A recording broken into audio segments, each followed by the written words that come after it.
فالذكر عبارة عن استحضار عظمة الله في القلب.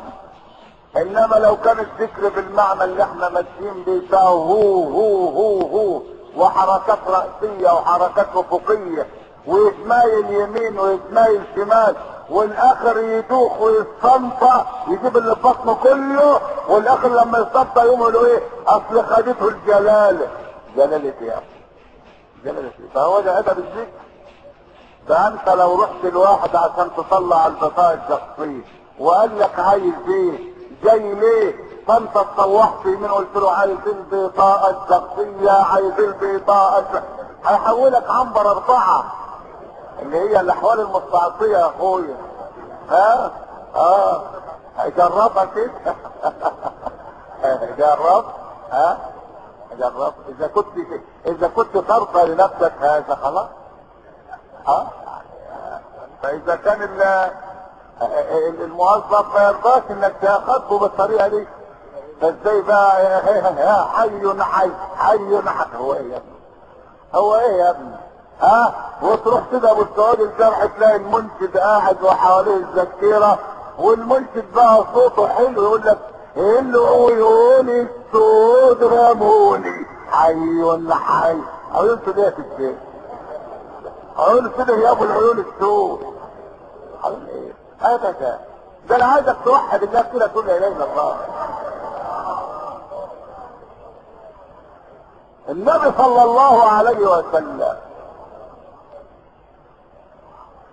ساب السيدة جوارية بنت الحارث ام المؤمنين بتعبد الله ورجع. قضى مشوار ورجع قال لها انت كنت قاعدة بتقولي ايه؟ قالت له كنت اذكر الله.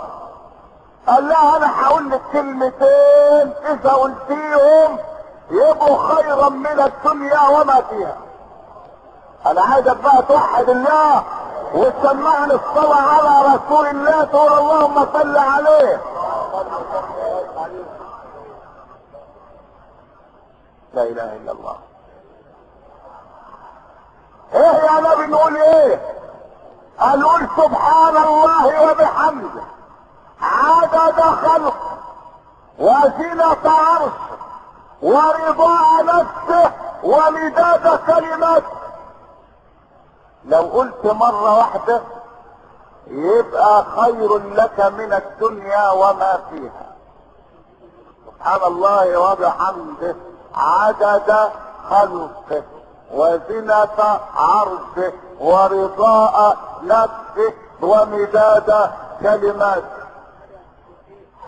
سبحان الله وبحمده عدد خلقه زنة عرشه رضاء نفسه مداد كلمات. وبعدين الامام البخاري ختم صحيحه بهذا الحديث. هو بدأ كتابه بقول الرسول انما الاعمال بالنيات، وختم الكتاب الصاحب ايه؟ كلمتان ثقيلتان في الميزان حبيبتان للرحمن خفيفتان على اللسان سبحان الله وبحمده سبحان الله العظيم. اهو ده ذكر من الاذكار اللي كان النبي بيقولها.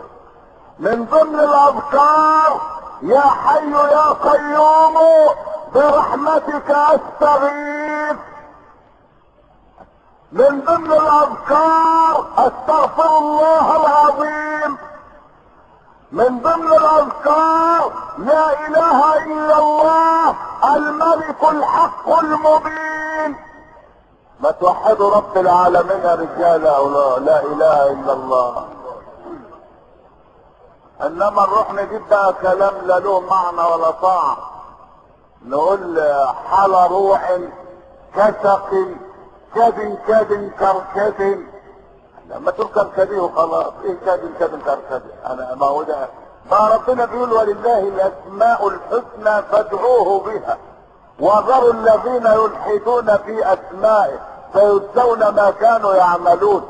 وسيدنا النبي بيقول ان لله 99 اسما 100 الا واحدة من احصاها دخل الجنة. 99 اسم يا اخي مش مترتب 99 اسم، بتجيب كلام ما احنا مش عارفين معناها ايه. ما تذكر الله بالاسماء التي نزلت على رسول الله. وبعدين ربنا قال الذين يذكرون الله قياما وقعودا وعلى جنوبهم.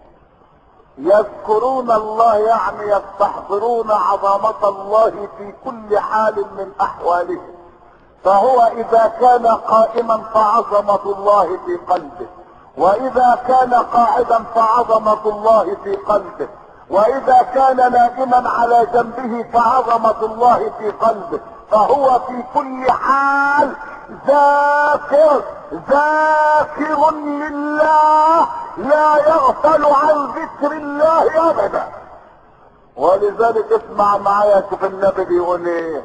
بيقول الا ادلكم على خير اعمالكم وازكاها عند مليككم وارفعها في درجاتكم، وخير لكم من انفاق الذهب والورق، وخير لكم من ان تلقوا عدوكم فتضربوا اعناقهم ويضربوا اعناقكم. قلنا بلى يا رسول الله. قال ذكر الله